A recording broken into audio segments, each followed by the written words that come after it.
Well guys, well a very good evening to you here, or late afternoon in Newcastle upon Tyne.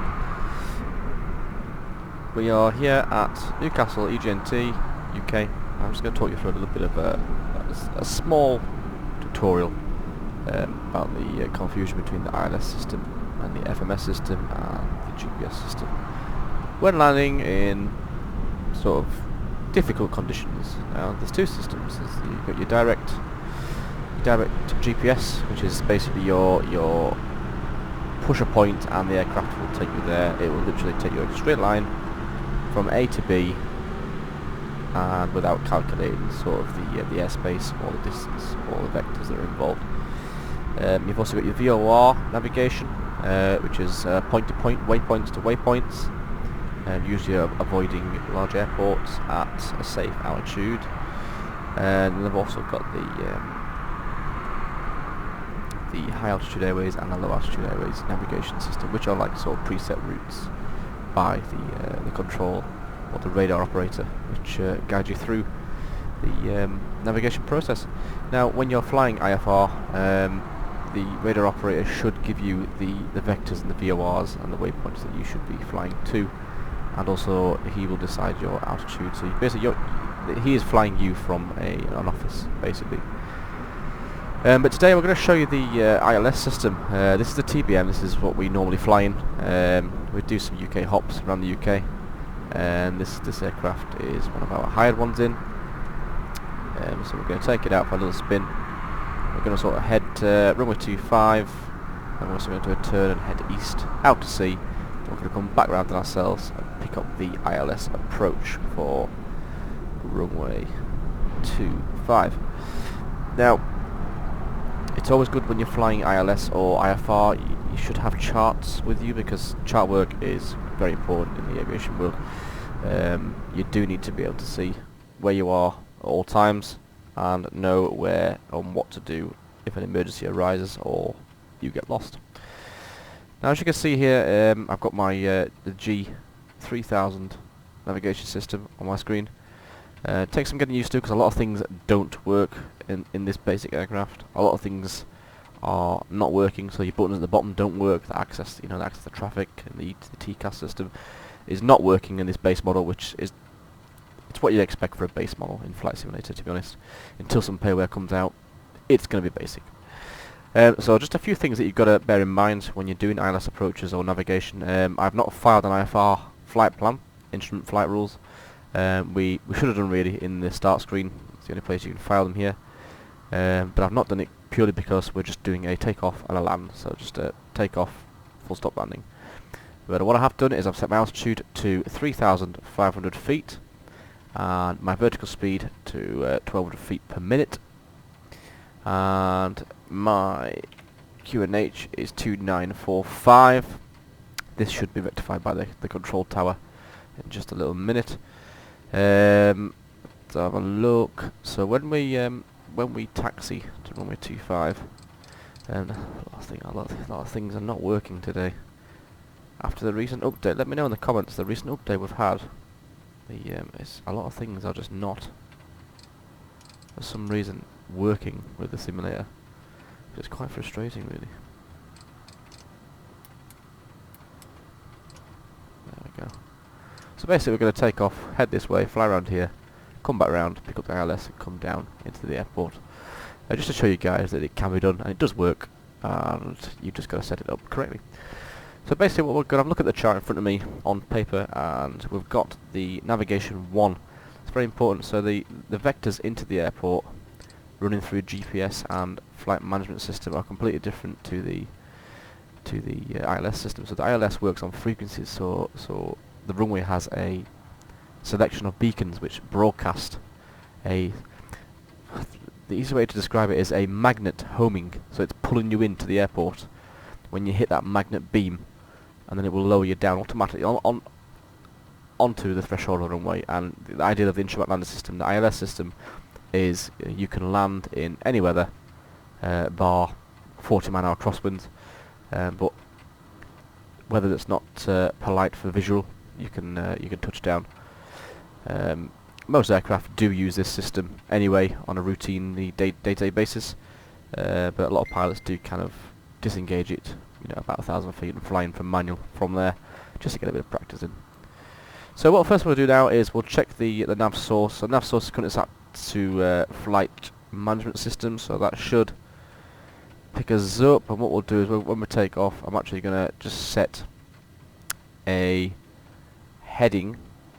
So we're going to go, maybe we'll go south-ish. So when we take off, we'll head off about south, and that should take us down to the left when we depart the airport. And I've also got the altitude set, vertical speed set. There's no speed hold on this aircraft, which is a little bit disappointing because there isn't the real one. So procedures here, we haven't got anything planned just yet. I'm not going to put anything in the GPS system on here just to confuse us all. But if we were in the air right now, we could press direct to, put EGNT, which is Newcastle, activate, and that will set the A to B side of the waypoints there. Basically the straight to, which is not very good for sort of instrument flying, but for VFR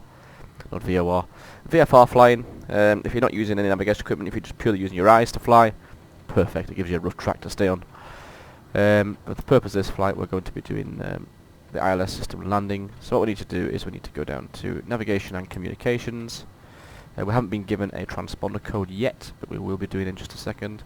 We go to audio and radios. We can see here we've got nav 1 and nav 2. Now what I'm going to do is I'm going to put it in the nav 1, which is the main navigation heading bearing, and we're going to put in our code for the ILS system at Newcastle is 111.50. So 111.50, we're going to press transfer. That will now put that as the active ILS system, and you can see there that the glide slope diamond has actually gone up to the top there. Okay, and we're going to come out of that, and we're just going to go and start the aircraft up. I've done all my pre-flight checks already, so I'm just going to go ahead, get us started, and we'll crack on from there, and we'll get us airborne.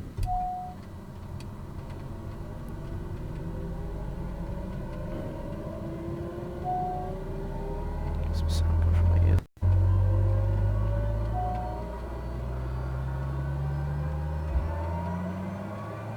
And also don't forget on this aircraft, enable the autopilot system when the engine is active and the generator is on.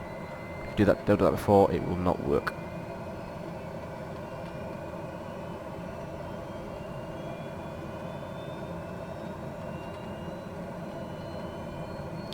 You see there, I've downloaded the aftermarket EGNT map pack, a lot more realistic, got the general aircraft hangars, and got the sort of hotels as well in place.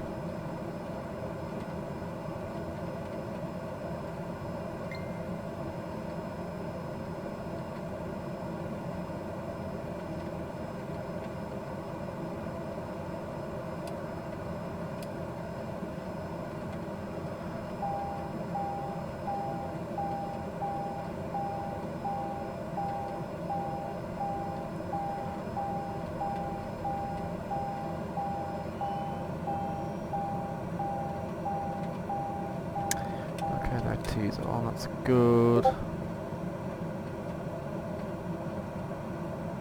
The weather here is extremely poor, as you can see there, very poor.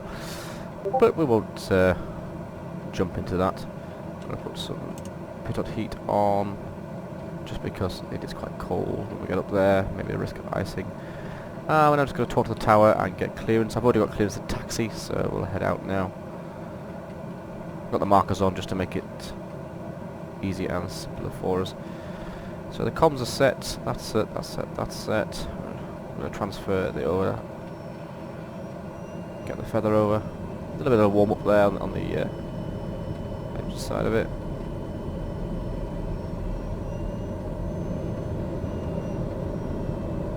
Okay. And there we have it, spooled up. Ready to taxi.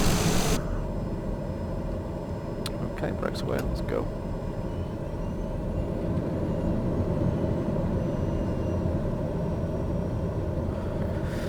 The airport marker lights on this taxiway are extremely poor.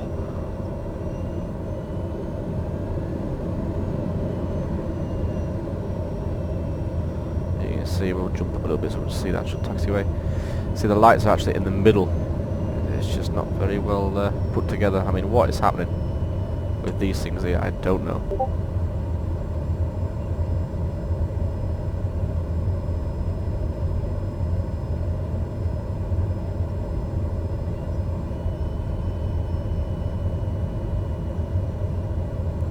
One thing we do need to manage with the ILS system is you need to be able to tune into the localizer.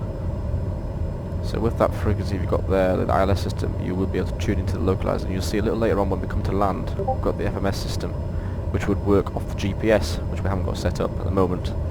If we were to press the localizer 1, that there, green line, is where this runway is here, in parallel.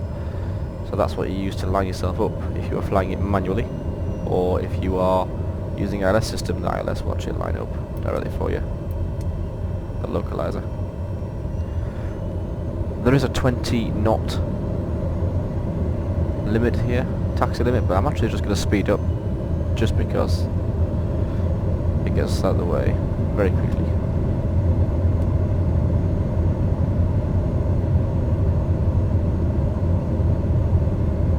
Runners are extremely flighty.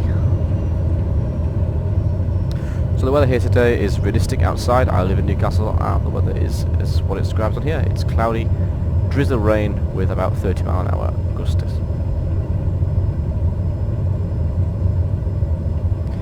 So now I'm going to be a bit realistic. I'm going to turn the cabin lights off so I can see my instruments. I'm going to zoom in.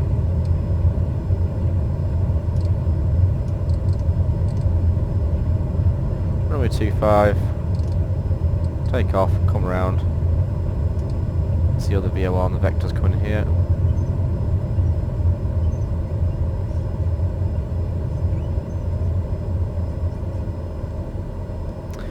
Somebody else on the runway, wasn't expecting that. I'll give ATC a shout, see what the crack is with these. Newcastle Tower, Fisher 1 at runway 25 ready for takeoff east departure. Fisher 1 cleared for takeoff runway 25 departure to the east approved. For the purpose of this flight, I'm just going to fly through. There is nobody coming and he is obviously just waiting there for some strange reason. We've got clearance. Fisher 1, did you hear my last transmission? We're going to go for it.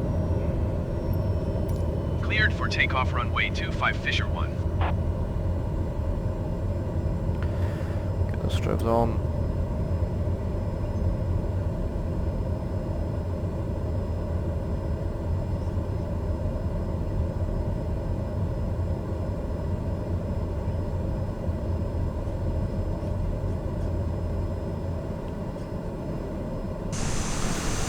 Okay, so that's down, that's down, that's down, flaps down a notch. We should have done this on a taxiway, but I'm just trying to speed it up quite quickly so we can get out there and do it. Okay, let's go. Brakes hold, hard throttle. Check temperatures, all good, all in the green. Let's go.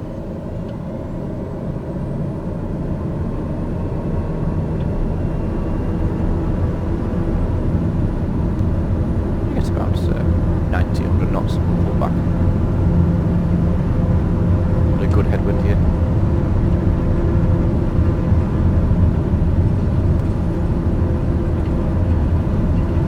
V1 rotate, no shear there. Keep in line with that runway.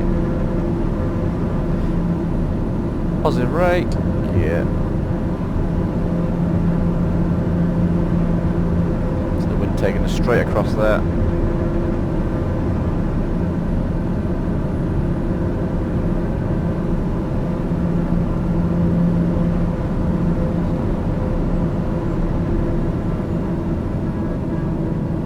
This rate, level out, and then bank to the left at a level and get those flaps raised. Take this straight off those flaps. Don't sink, don't sink, don't sink, don't sink, don't sink, don't sink, don't sink, don't sink.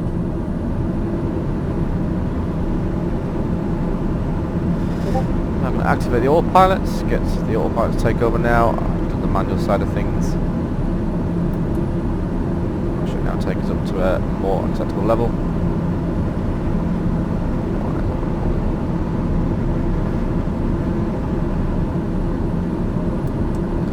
That switch I was telling you about, don't forget to arm it.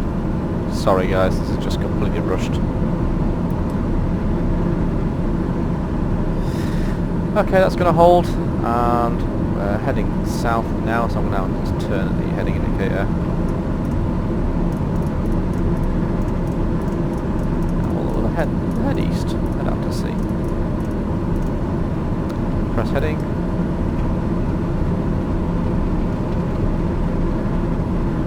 We're flying through the clouds here, which is more realistic because then it kind of shows us what is going on. So there's no VFR flying, this is going to be an instrument landing on the ILS system.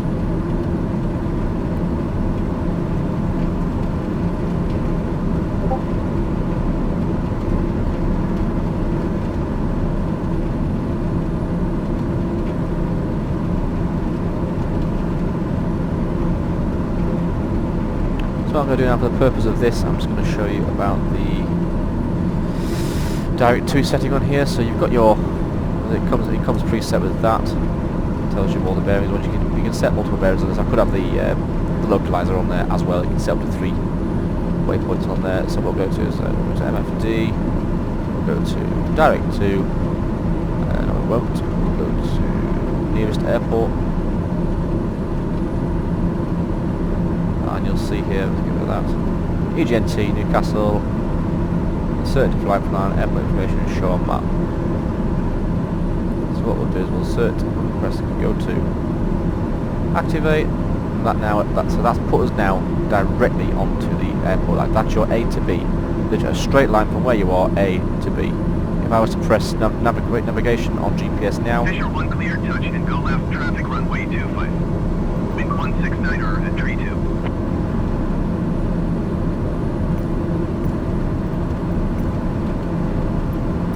Cleared for touch and go runway 25 Fisher 1. Go authorized. So what you do now is we can go into procedures. Now we can go into the approach. So we're going to do ENGT approach. We're going to do ILS 25.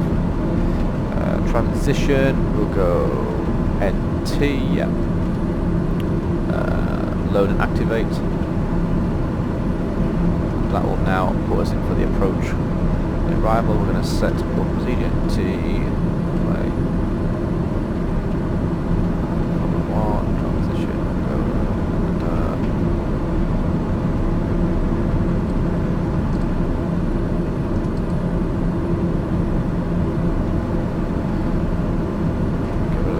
Approach ILS 25.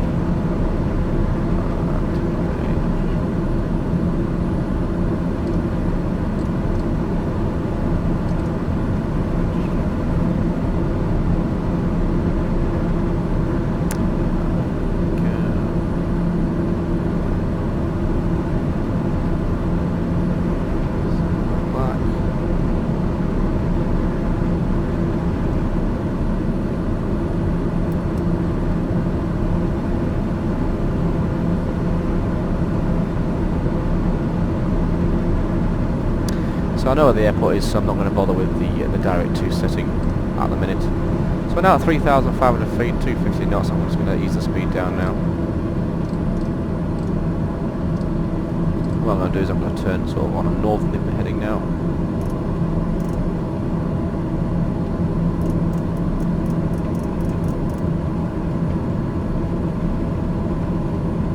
Keep the speed about 220.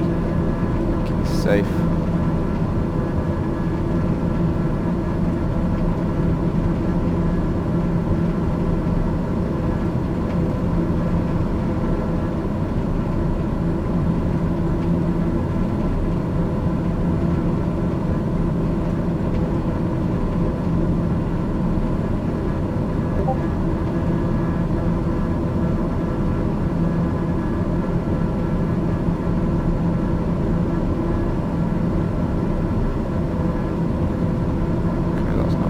Why is it not working? Anyway, I can see it here, so we're more or less on. I'm going to sort of turn left now, heading to the CI-25.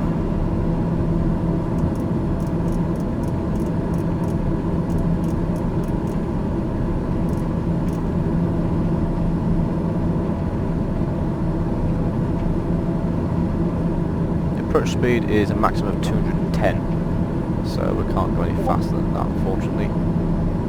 So we've got the... Now we know we've got nav 11150.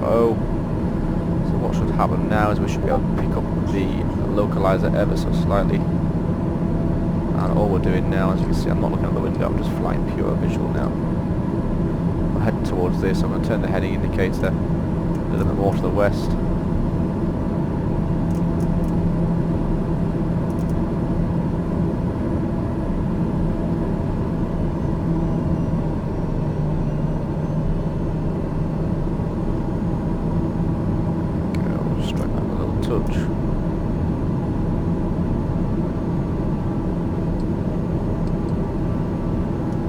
Okay, now I should have the localizer here now, so I'm actually going to activate the localizer by pressing active nav, localizer system, and pressing nav hold. That now will line me up with the runway for Newcastle runway 25. You can see there it's lines up nicely. I'm actually going to activate the approach because the glide slope is under now. So if we press approach, the aircraft will dip down and join the active glide slope.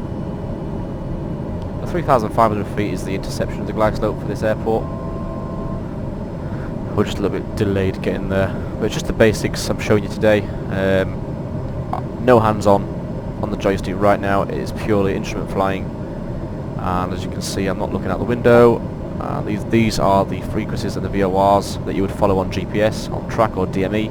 We're not following that, we're following the ILS beacon, which should bring us in to a nice sort of landing on runway 25. We're going to slow the speed right down now. Landing gear. Landing gear.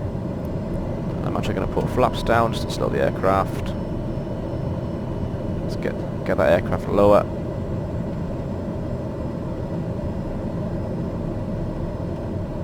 You see the runway lights ahead there, so we're on a good track now. Lift ourselves up a little bit so we can see.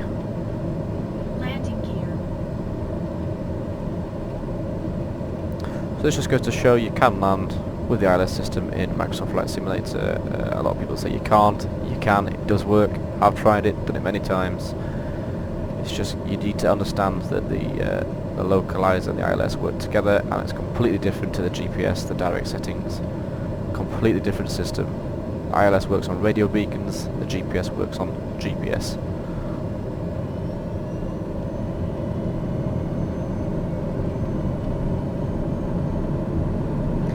In your flight planner, when you start the flight, when you load the flight planner, this will all be loaded in. For some reason on the procedure section it won't let me press the runway 25 approach stack, so you could follow your GPS in to about here on the C, and then you could activate the localizer. Always remember to put the active nav as localizer 1. Normally if you don't pick up the localizer it would just say VOR 1. So the localizer is the runway guidance system, which just picks up, so the beacon here, beacon there, and it just literally pulls you in like a magnet. You see the PAPI lights, we've got two whites, two green, so 2 whites, 2 reds, so we're at good height, good speed. That's how we monitor our ILS approach, or intercept the approach in general. So we're coming down now, I'm going to drop some speed now. I'm actually going to deploy my landing gear. Put some landing lights on. And the gear should cause enough drag to slow us down. To get to 115 where I can do my full flaps.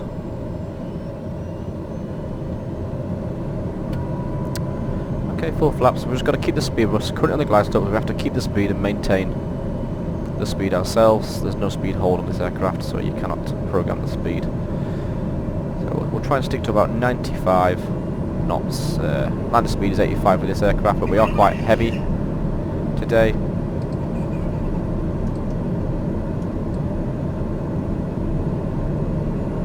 See there is a bit of a crosswind, and the aircraft ILS system is counteracting for this.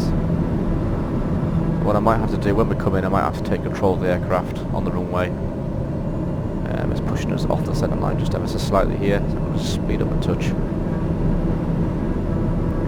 It's the only problem when it becomes a bit windy, especially in the crosswind. ILS system can play havoc with the pilot controls, so it is always better to... I would normally take control about 1,000 feet, normally, if I can see the runway.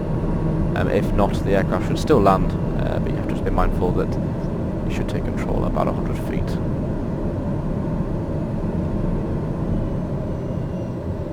Pull back the power, get us back down to 95, good speed. And this aircraft has got a lot of power when you need it to be. A little bit high, actually. On the old Glide Club here, a little bit high. We'll bring her down, it should just set us nicely. We've got a big runway to play with on this aircraft, and we do have quite a lot of reverse thrust, so... I'll turn on.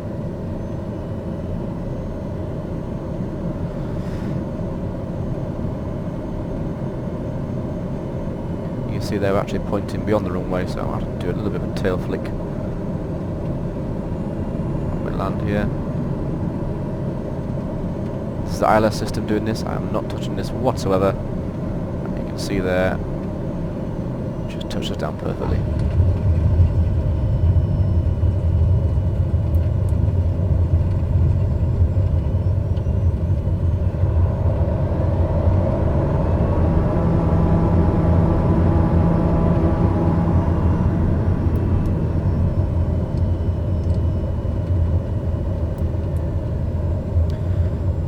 Go.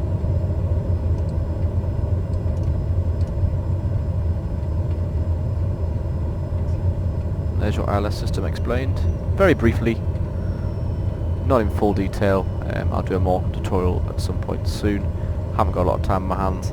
While we're here, I'll just show you the general aviation stand that I've added by downloading this off the internet today. Free software. Off the general. This should be in the game, the base game, to be honest. I don't know why it's not. Strobes off, landing lights down, taxi. So I'll go for the outside view, I'll have a little look at the GA stand.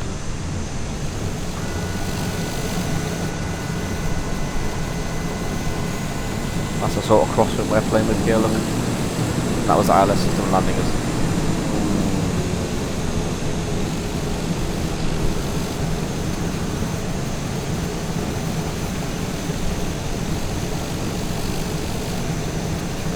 Aviation Academy.